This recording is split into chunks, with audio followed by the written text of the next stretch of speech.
All right, ready? Okay. I'm going to call this meeting to order for the Polk County Board of Commissioners for Tuesday, October 29th, 2024. All commissioners are present. Please join me in the Pledge of Allegiance. Pledge allegiance to the flag of the United States of America, to the republic for which it stands, one nation, under God, indivisible, with liberty and justice for all. All right, first up on our agenda this morning is for comments for items that are not on the agenda. Please remember you have 3 minutes and our rules are one person, one slot for 3 minutes. 3 minutes, okay. This is to finish up the conversation. Please make sure you. Oh, Robert Greenway, 2223 Southeast Academy. This is to finish up the conversation since I only got 3 minutes last week. And refresh your memories, this concerns your DA's office. The DA evidently is elected and paid by the state, so I don't know how much you have control over that. But just to let you know, he's a liar. He made false statements to an email to me. I sent the information to Mr. Morgan Smith. He accused me of being physically aggressive, and there is no statute or anything to that. He didn't have me arrested or stuff. I asked him about it. I told him that I wanted proof. And who said that about me? I said, you know, whoever said that about me, because he wasn't there, that I wanted a statement signed, sealed, and delivered. You know, nothing ever happened to that. So if that actually did happen, then I'm sure he would have showed proof. So now you know that he makes false statements about citizens of this county, and he needs to be held accountable. Second, I was telling you about the DA's office and the ignorant, I don't know word say that they said to a police officer when I was supposedly going to be arrested for trespassing at the BCD. He called here and talked to 2 ladies at the DA's office. He wouldn't give me their names. He says he doesn't remember their names, which seems kind of strange. But he told them, because I was down there at the BCD complaining to them about the way that they were handling certain things, okay? And he supposedly called them because he didn't know what to do. And the thing I got back from him after they called him back, because they couldn't give him an answer right away, he called them, asked them what to do with me. They called him back and said, well, for today, he has to leave. But if he comes back the next time, all he has to do is ask a different question and he can't be trespassed. Now, how is that for ignoramus, stupidest thing from a professional DA? You know, there's no code or anything. I'll just come out of their ass, excuse the French, you know, that if I come and ask a different question than I did the previous times, that I can stay around. So I did go a second time. And of course, the same thing happened all over again. Then I went to the DA's office and asked them, who did they talk to? What did they say? And, you know, nothing. So right now I got an appointment on the 4th of December for a citizen's complaint to the Police Department of Salem, Citizens Board. So they're going to get their, I'm going to try to get my answers for them because it's on tape. Another thing is they never, out of the 6 officers that ever came there, nobody ever said what the state law says, that they're supposed to tell me that their cameras are on. I don't mind their cameras being on. Time, sir. I'll be back tomorrow. Thank you. Next.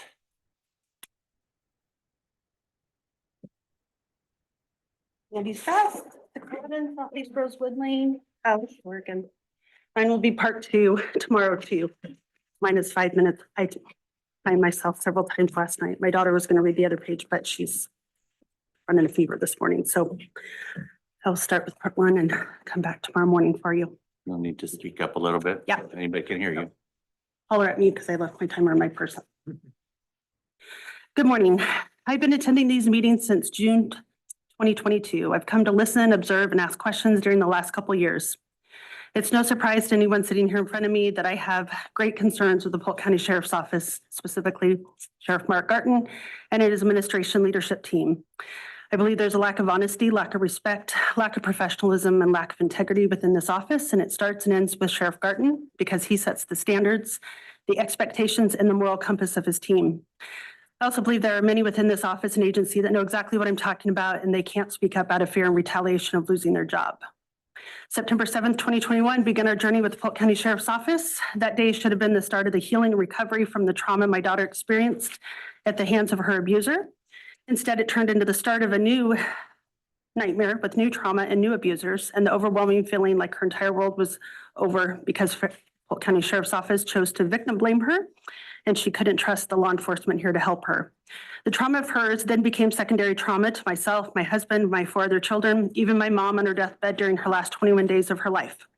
The secondary trauma also caused my dad so much heartache and pain as he not only lost his wife of nearly 54 years on September 28th, 2021, he had to watch the deterioration of his family fall apart over the last 3 years because of friendships and alliances that are so tightly weaved and connected within this office. My dad was probably the one most shocked over the immoral conduct and behavior of this office. He's a former chaplain for multiple law enforcement agencies in Marion County, a proud dad and father-in-law to 4 adult children in law enforcement, and someone who has so much respect for the work they do, always rooting and praying on for the blue. Imagine his shock and disgust when 9 days after his wife had died, former Polk County Deputy Amanda Jester showed up at his house while we were working on my mom's funeral arrangements. With Deputy Jester's sergeant standing next to her, she proceeded to use very condescending, vulgar, and crass language in my dad's home in regard to his granddaughter. Even more appalling was the sergeant standing there completely silent, not even saying a word to correct or reprimand her. I believe that was probably one of the most disrespectful things I could have witnessed for my dad. At the very minimum, there should have been disciplinary action right then and there with that deputy, but there wasn't, because obviously that kind of language and behaviors and conduct is totally acceptable behavior here at Polk County Sheriff's Office. Here's why I'm still talking about this 3 years later. My daughter, my firstborn child, experienced something so traumatic, events that forever changed and scarred her. Now, because of the lack of integrity and character of the sheriff and his leadership and admin team, she will never get justice for what happened to her or the apology from Polk County Sheriff's Office like she 100% deserves. I'll be back tomorrow. Thanks. Anyone else? Okay, we will move on. Approval of the agenda. Also move. Second. It's been moved and seconded. All those in favor signify by saying aye. Aye. Aye, passed unanimously. Approval of minutes of October 22nd. I move approval.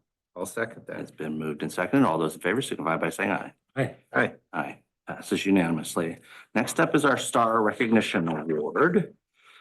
And so I will read this for you. The Board of Commissioners and staff would like to recognize Ryan Pollard for special thanks and recognition. Brent DeMoe has nominated Ryan for these reasons. Ryan is someone who always goes above and beyond to represent his program, our department, and the county as a whole. Ryan is a positive force on the FCO team who is always willing to jump in and support the programs and clients we serve. He is eager to learn and share with his team to ensure that we are always offering high quality, trauma-informed, and streamlined programs. Not only does Ryan do excellent work with members of our community, he also works diligently to ensure that his program is structured for success well into the future. We are so grateful to have Ryan on our team. On behalf of the board, we are excited to recognize Ryan for the Star Recognition Award. Thank you for all that you do.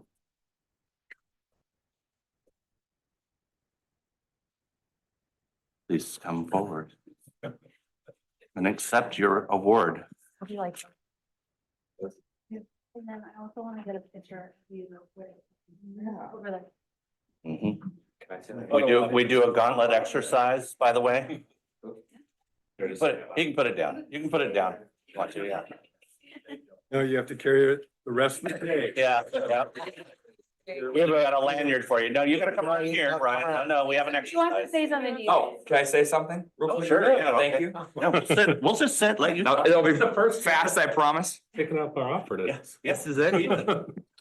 I just wanted to say thank you to all the staff that support me at FCO, especially Stephanie and Brent, just for allowing me to work at Polk County. I'm just super blessed to be here. And I'm grateful for you guys' support to allow me to really help and serve clients here in Polk County. I'm excited to do it in the future and yeah, I'm just very blessed to receive this award. Thank you. You, Ryan.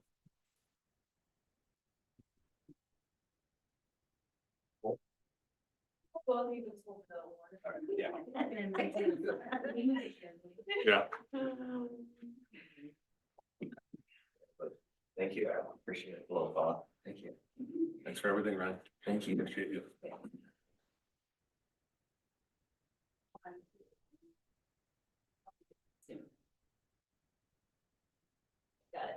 Awesome. Thank you guys. 30 years to go. You'll get another. 30 years. I won't be here for Does he think I was kidding? Have you How read we your doing here? He hasn't read his contract. Okay. Next up is our IS department update. Josh. Just don't want to stay and. Thanks, everybody. Thanks, team. Drive safe. You're a killjoy, usually everyone just.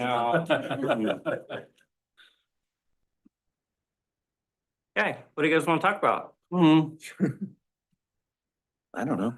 All the Laptops fun or things, Chromebooks. Chromebooks. I guess big picture, busy with lots of things.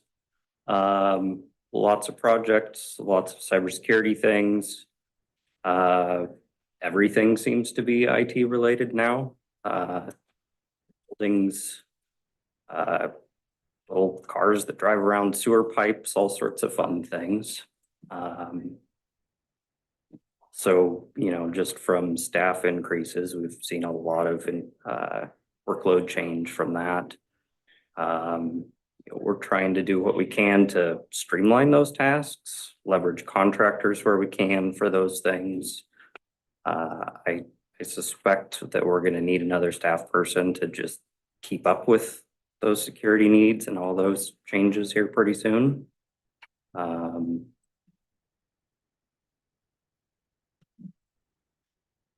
Looking through, I don't think you want too many details here, but we, in the last fiscal, things that we do log as tickets, we had about 5,000 of those. I would say we log about half our things as tickets right now.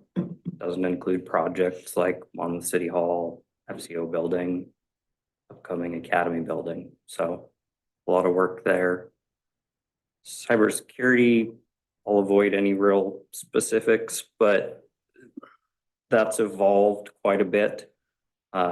They now have what they call 0-day threats, where basically there's an exploit that comes out and someone is taking advantage of it that day. So it's really a fast cycle of trying to patch those things and keep up. That's pushing us into different management things. One of the big projects is replacing all of our network switches, because right now those are individually managed text-based management. And so if we have a mass update that we have to do, going in one at a time on hundreds of those to try and do that. So trying to make that more efficient so we can keep up with that security wise. The other thing that we're seeing with cybersecurity is, you know, there's still, email's still the biggest way that folks get in. There's some other ways, but it's not, hey, you open the email and bad things, you know, come up on your screen and things happen right then. It's that they're getting in, staying in for 3 months into, you know, they find something like a kiosk or something that's not getting those updates, stay in there, explore the network and try and take over as much as they can. So what they do hit, they can take everything with them. They've also transitioned into, you know, not just saying, hey, we have control of your systems. It's also, hey, we also got all of your confidential data, whether that's, you know, victims assistance data, mental health data, employee data, those kinds of things. So it's a ransom for that we're seeing as well. So thankfully we haven't seen that here at the county, but industry-wide, that's kind of the direction things are going, unfortunately. We're also seeing sort of supply chain issues as a cybersecurity issue. So that can be in hardware where it's, hardware that another vendor is providing is from a sketchy place. So we're trying to make sure that everyone is purchasing through us because we're purchasing through reputable vendors. It can also be software related. So if someone's going out, they want to use a new app or something like that, we're trying to review those and make sure that the tools that that company is using are moderately secure, which obviously is challenging to do with all the requests coming in. As far as infrastructure stuff, I mentioned the network switches. I've been doing a lot of fiber. All of our fiber was 30 years old, so it was time. Our biggest enemy there appears to be squirrels. They got us a couple times already. We're doing doors. We're still struggling with 3 different door systems. So every time we have a new person or a new card, we're doing that in 3 different places. Hoping to continue to move that forward as much as Greg loves those. Similar with cameras, we just have 15 plus years of those things that have accumulated. And, we used to be small enough and without the cybersecurity component, it was, hey, it works fine. Let's just do it. We buy it and until it stops working. Unfortunately, that's not an option anymore. We have to have things that have the security updates.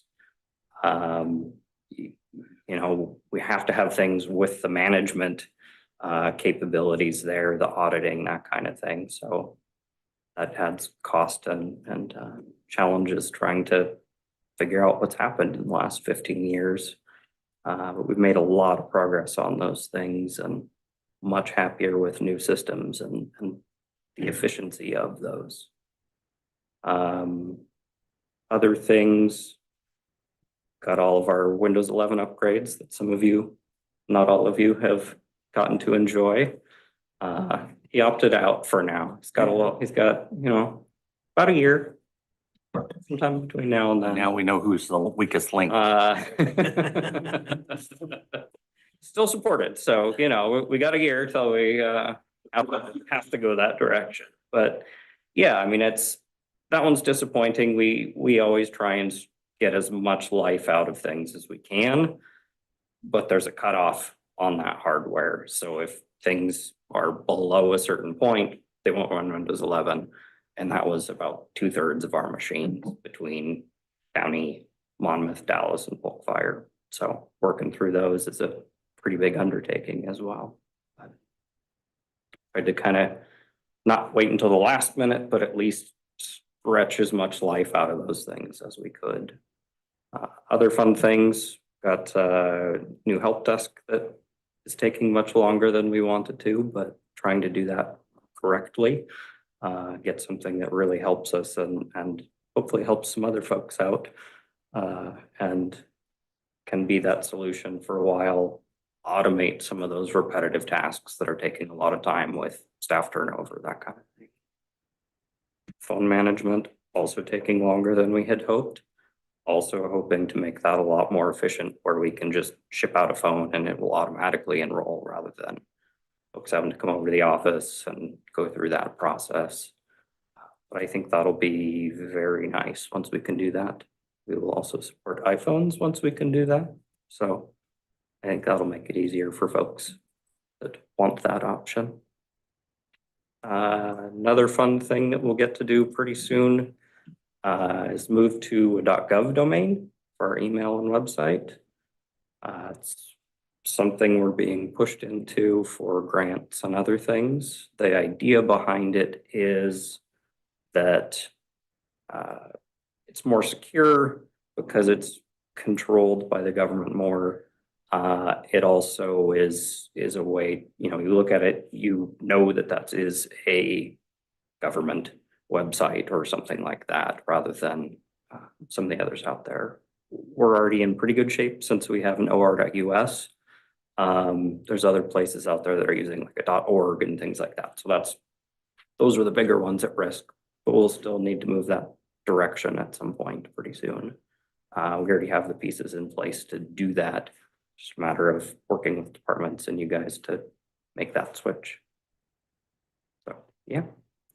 I have some other fun things on my list another time for cybersecurity, but any questions about other IT things? Yeah, I wanna just first put on the record Yeah. that you're being careful about what you're talking about here so that the public, anybody that's listening, watching, understands we are not gonna talk about cybersecurity issues and the details and plans of what we do to protect systems in an open board meeting. So sorry, folks, but we just don't do that. So we can only maintain security if we maintain it. So we're going to be careful about doing that. And so what Josh is talking about, conversations about cybersecurity for another time, which we have planned quickly, so that we can get updates on where we are, what our needs may be with regard to cybersecurity updates and expenses. So I want to make certain to put that on the record. I also want to be able to identify in my 14 years that I've been here, I've watched us go from almost word processor level. And I mean, we're just a little beyond that when I got here to now we're competing in a space that's as IT intelligent as any government facility could be. And your team are managing other entities other than just Polk County government's IS needs. So I know you may not be able to give me this full snapshot, and I apologize to catch you off guard, but in my 14-year period, give us a sense of how far we've come, how big the department has become. And there's a reason for all that. It's not just because we like to spend money, we don't. But how many people, how big has it become? And so that folks can have an understanding of, this is where we live today. On the financial side, obviously that's increased. I mean, especially this last year, some of our existing things, we've seen like 20% price hikes on things. Also, everything moving into subscription rather than buy it once until it dies. When we first started out, even less than 14 years ago, 5 years ago, we had one internet connection and that was fine. Now we have multiple. That's been a big shift is, just the reliance on those things, adding the redundancy, the resilience and those things. And again, there's a threshold there, right? We could spend millions and millions of dollars and there's always going to be a situation that takes us down, right? But a reasonable amount of resilience there. So yeah, we have multiple internet connections. We have failover capabilities at a warm site. Staff wise, at a technical level, it was really me and Mark for a long time. And now we've sort of, we had technical and help desk as more separate. We've merged a lot of that because everybody is more technical now. We still don't have too many staff for what we're doing, in my opinion. We're still pretty small. We try and leverage some contractors for expertise where we can. We've certainly expanded quite a bit, depending on how you count. We've doubled technical staff. So that probably answers that. As far as how we're doing that, back in 14 years ago, it was really almost everything we were doing was making it work and more reactive. A problem, we need to do this, done. Now we're really seeing, have to be proactive if we want to try and keep up with anything and be more efficient. There's a lot more to, hey, we can't just buy this thing and plug it in and have it work, or you can't just go buy something and we can plug it in, because there's challenges with us supporting all those different things. There's challenges with, are there issues with where that came from or risks to that? The other issue that we run into is just all that data that's out there and how easy it is to just go sign up for your own account on whatever you want. and trying to help restrict that so that there is a limitation on what data is potentially exposed. You know, unfortunately, in our world, the assumption is that anything that we use will get compromised at some point. So it's really trying to limit that to a reasonable amount, and kind of isolate and mitigate some of those things in advance where we can. So I don't know if that answers. I mean, it's lots of changes. So hardware wise, how many pieces? 14 years ago, A lot more. triple, quadruple? I would say 3 or 4 times. You know, not only do we have, prior to COVID, we really didn't have anybody working remote, and we didn't have nearly the number of mobile devices. But now we have, you know, a lot of staff who have an office workstation, Chromebook or laptop, phone that's county issued, all those things, and we're managing all of those. So just that number of devices coupled with increase in size of county Monmouth, Dallas, and Polk Fire has been a lot. It's also interesting just because of our involvement in those things. It's been helpful to be more involved with building projects and moves and things like that. But that's also takes time as well. I think by way of example, that might be the worst. I have 4 devices You want it first. for a variety of reasons, but yes.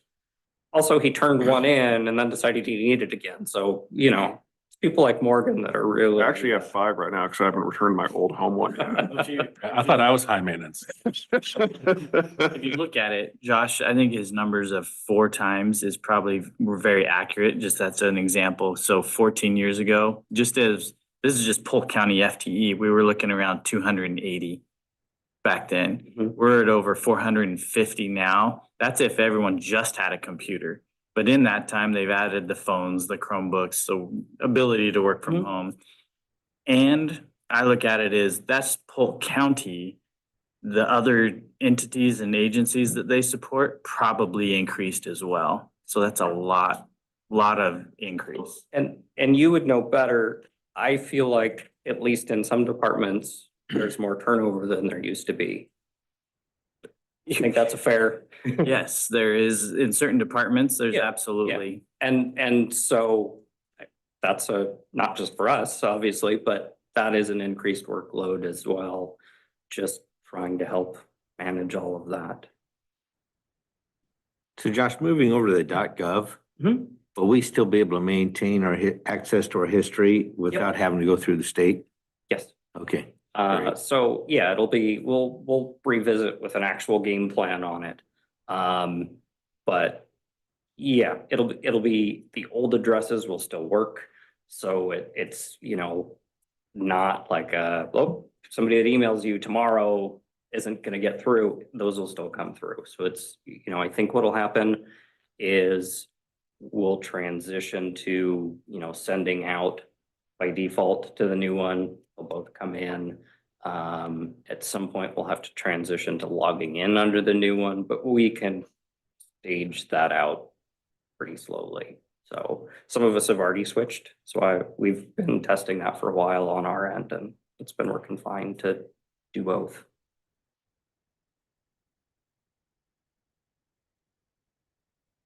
One thing, how about sound in this room?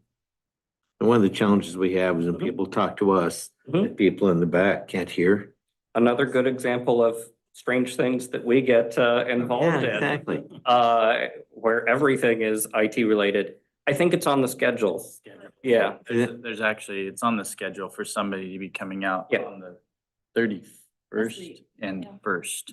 Okay, It's this week.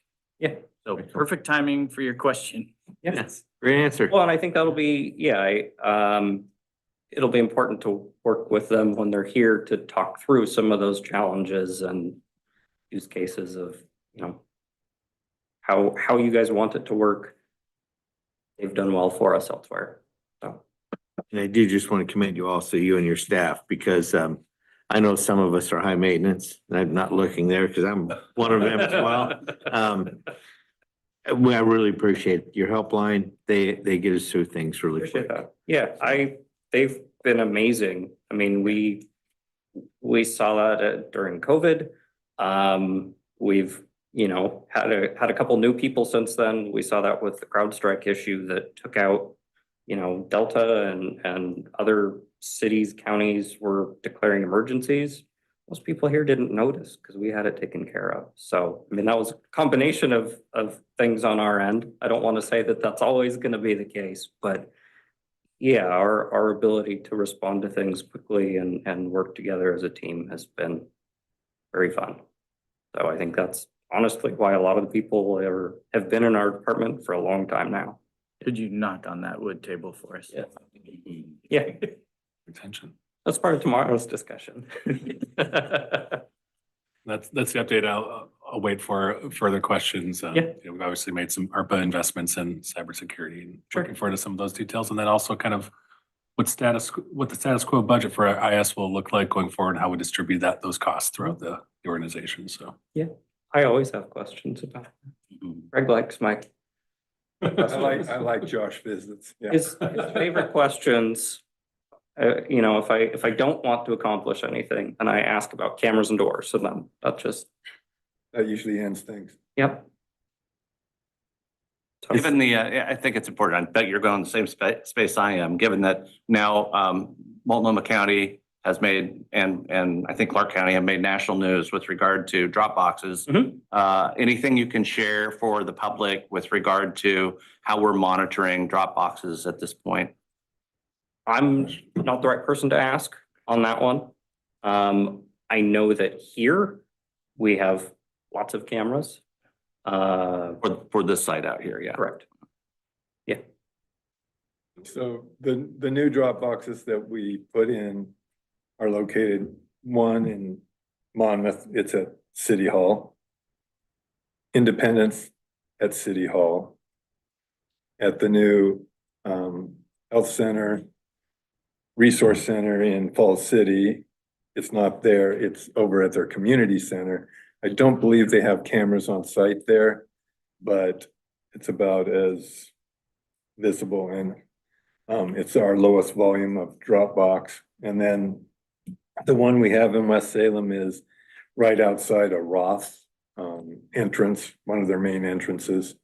We do not have a second one in West Salem yet. We do have some unofficial drop boxes, that all those are inside. So they're pretty well protected and limited access to that. So I saw that news and saw how easy it probably could occur.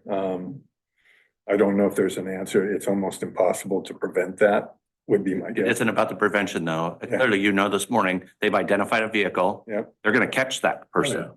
So that's the issue here. I think generally all of us realize, yeah, some idiot is gonna do something stupid, but we want to catch them and stop them. Monmouth has cameras, Independence has cameras, Roth's has cameras. Falls City is probably the one lacking. Yeah. Yeah, Good. Well, so I put that up as, right. let's give reassurance to people that, yep, we are paying attention to it. Even Little Polk County is watching those drop boxes to make certain at least we can try to catch the bad guys. And that's always the deterrent, right? If they know you're watching.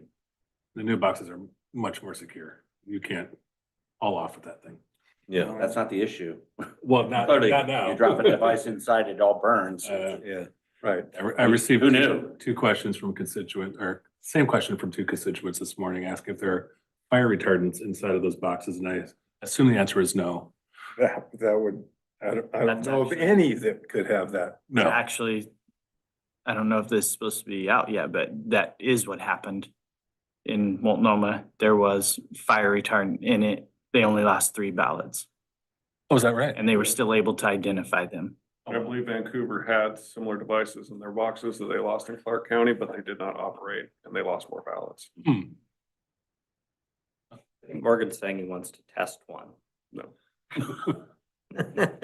Not an actual one, but, No, I feel for the clerks in both of those counties trying to deal with what to do with the burn boxes and what it is not an issue we face here. Yeah.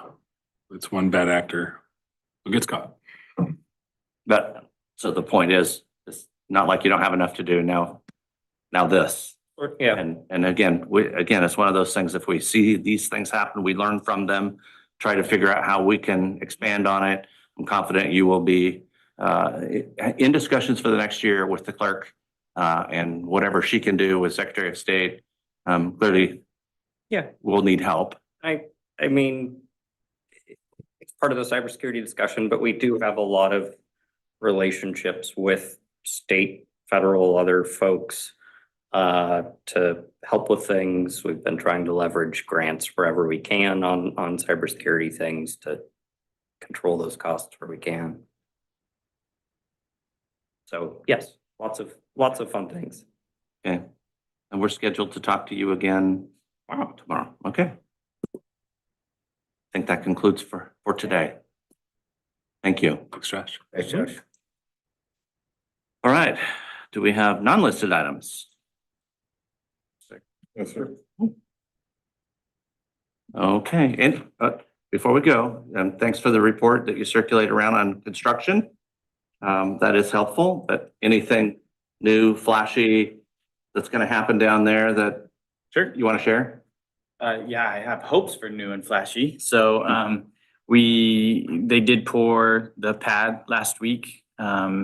It's all in. It's gonna actually have, well, actually, it was the end of the week before, so it's getting a full week and a half to cure.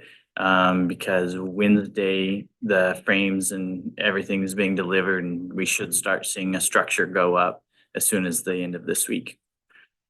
So that's where we're at. Once that starts happening, obviously we got the concrete poured with the weather cooperating. Hopefully the weather at least is good enough for us to continue with the work. And so right now you'll not see a whole lot of individuals down there doing much at the moment. That's planned because of the framing coming in Wednesday, being delivered.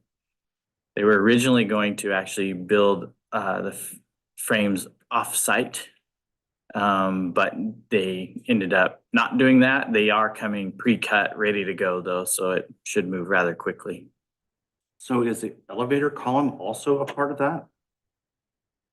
A part of the framing? Yeah, Yeah, it will be. versus concrete. Yeah, the concrete for the elevator is already in, but the column itself going up it's framed in. Okay. Appreciate your attendance at the Dallas Downtown Association meetings too. Oh. And folks updated. Sure. Yeah. Happy to do so. I think that concludes. We are adjourned.